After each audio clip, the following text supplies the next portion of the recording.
Hey, good morning. This is Our Community. Susie Thomas here with you, joined today by Darcy Anderson from the Canton YWCA. Good morning, Darcy. Good morning, Susie. I think a lot of folks, first of all, let's emphasize YWCA. There is another organization, very fine, but with different initials. Tell us a little bit about what makes you distinct. It is. We are the YWCA, not the YMCA, and the W is for women as opposed to men. And what many people think is that we sell gym memberships or have great workout facilities at the YWCA, but that's not what we do. At the YWCA, we run the largest emergency homeless shelter for women and children in Stark County.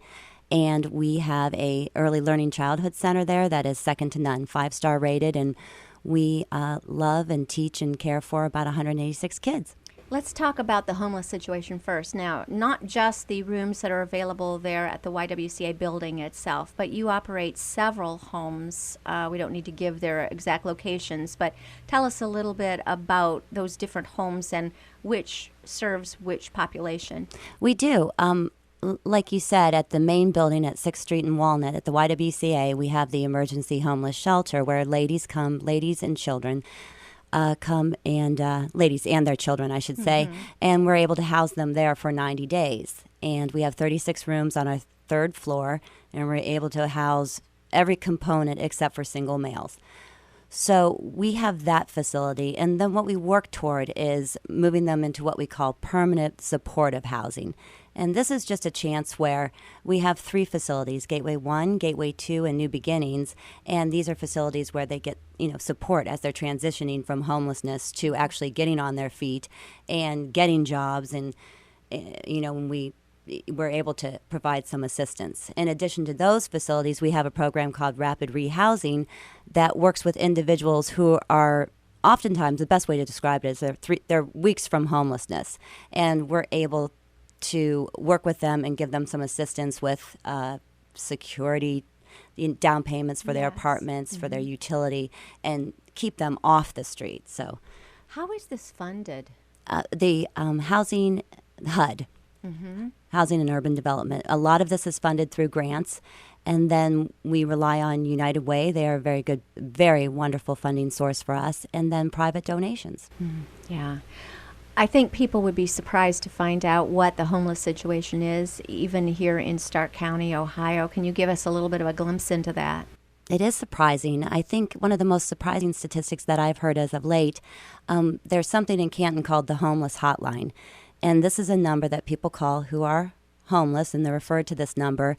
And then all of our cases are referred to us from the homeless hotline. It's wonderful because it's a central intake now. What Canton's been able to do is say, hey, we need one number where people can be referred to, and we find out what their needs are and make sure we get them to the right resources. So we get all of our calls from all of our residents from the homeless hotline. But last year, that hotline received 13,162 phone calls. In 1 year. In 1 year of people who were facing homelessness, were homeless, were any number of things. More than 1,000 a month. Yeah, when you put it that way, exactly. That's unbelievable. That is daunting when you put it that way. Is there something more than any other thing that seems like is the cause of this chronic situation? I think you can call it a chronic situation, could you not? Yeah, definitely. And our shelter directors would tell you that these days we're seeing that the population that they're seeing is different from years past, and they're seeing a lot of mental illness. They're seeing special needs, elderly, substance abuse. A lot of those things are more prevalent today. I think before they saw more cases where it was a situation where somebody was just down on their luck and they were homeless and they needed this turnaround time, but we're seeing more chronic cases of homelessness as well. So when you're talking about people who are hard to house. The hardest to house, yes.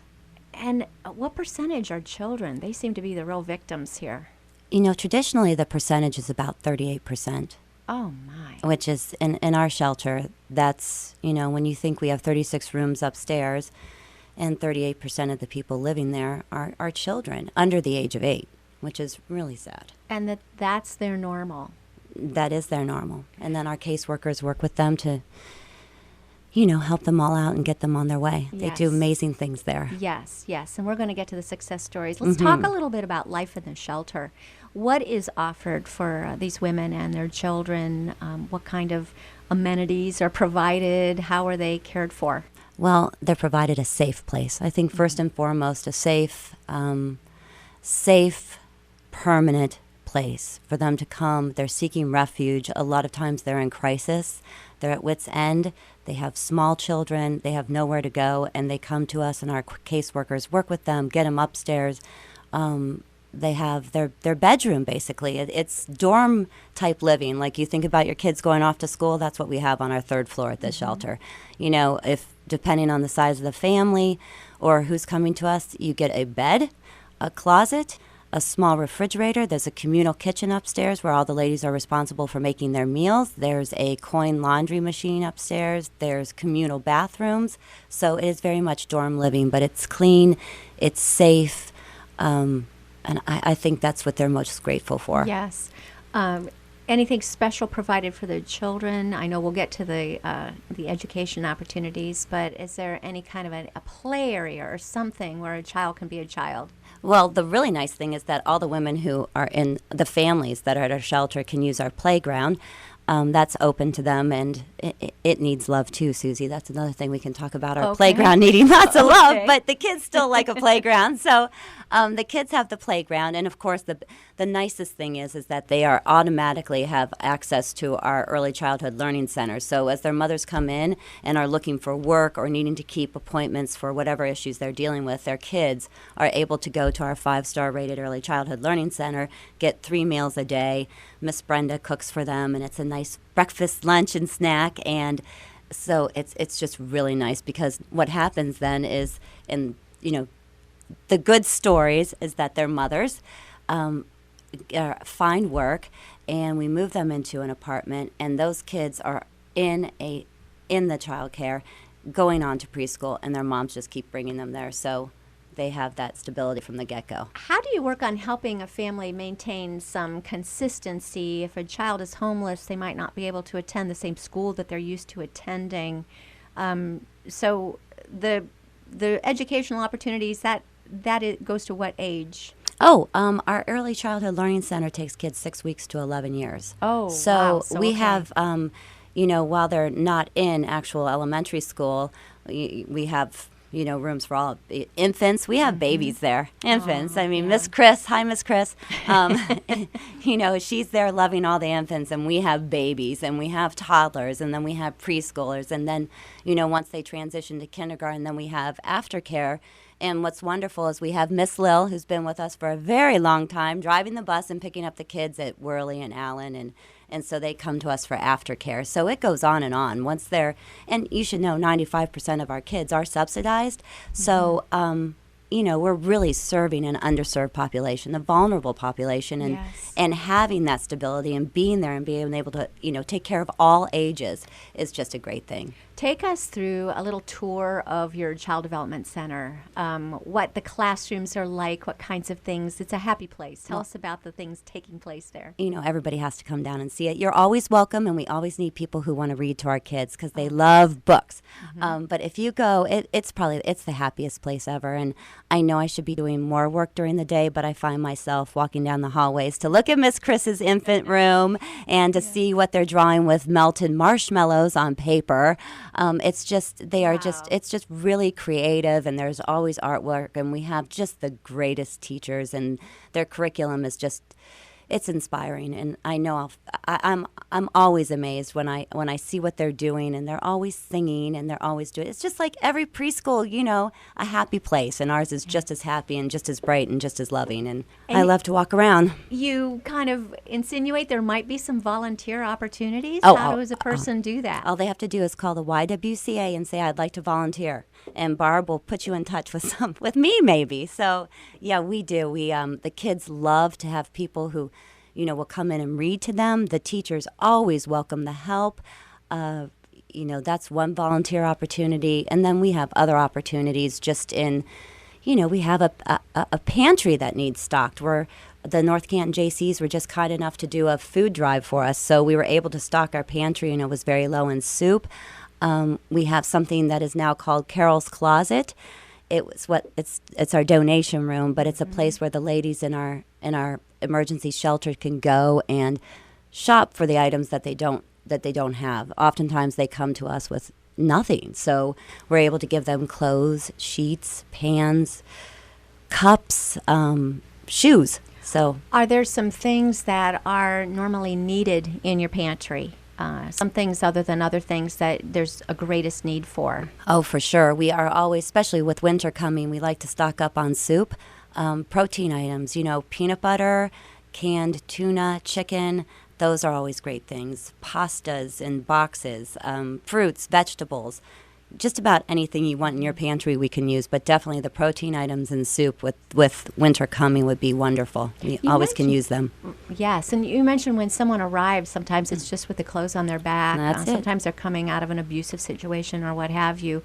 Is there any kind of thing that people might be able to donate that would make that first night there feel welcoming? I'm wondering, stuffed animals for the children or blankets, or what kinds of things do you need in that respect? Well, I'll tell you, pillows and pillowcases. Okay. You can't, we'll be okay in sheets, but we always send the pillows with the ladies. And when you lay your head down at night, it's nice to have a pillow. So if you feel like you're home, it's nice to have a pillow and a fresh pillowcase. And the children, we can't accept stuffed animals, but the kids, they love anything. Okay. A blankie, Yeah. A book, a toy. When we are so fortunate, there are so many, and our donations, we accept donations Monday through Friday from 8 a.m. to 8 p.m.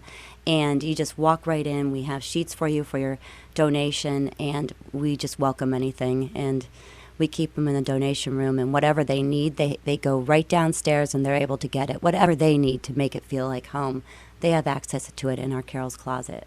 You've mentioned a couple of the teachers. Where do the teachers come from who teach here at the Early Childhood? And is this part of the Early Head Start program? Well, those are two different things. Actually, now they're incorporated. But Okay. yeah, you mentioned that. Early Head Start, that's a biggie. We now are an Early Head Start facility Early Head Start takes care of children 6 weeks to 3 years. And we're just thrilled because it's a special program, and that's a big one to talk about. But Well, we can give a little bit of beginning, and then we can pick up where we left off. yeah, after Early the Head break, Start so. takes 6 weeks to 3 years, and we're integrating it into our actual early childhood learning center. Let's get back to the teachers. Come from where do you find these people who are teaching in these great classes? The teachers are amazing, and most of them, I think all of them, now don't quote me on this, but they have to have an associate's degree, Okay. Especially the Early Head Start requirements. Those are very stringent because it's a government program. We get them from Malone, we get them from Stark State, we get them from Walsh. I mean, we just are fortunate to have them. Canton City Schools has a program, and we get them from there. So We are speaking with Darcy Anderson from the Canton YWCA, finding out all about the amazing programs and volunteer opportunities, and most of all the services offered to our most vulnerable members of our community. We hope you will stay with us. We'll be back after a couple minutes. This short break, you're listening to Our Community.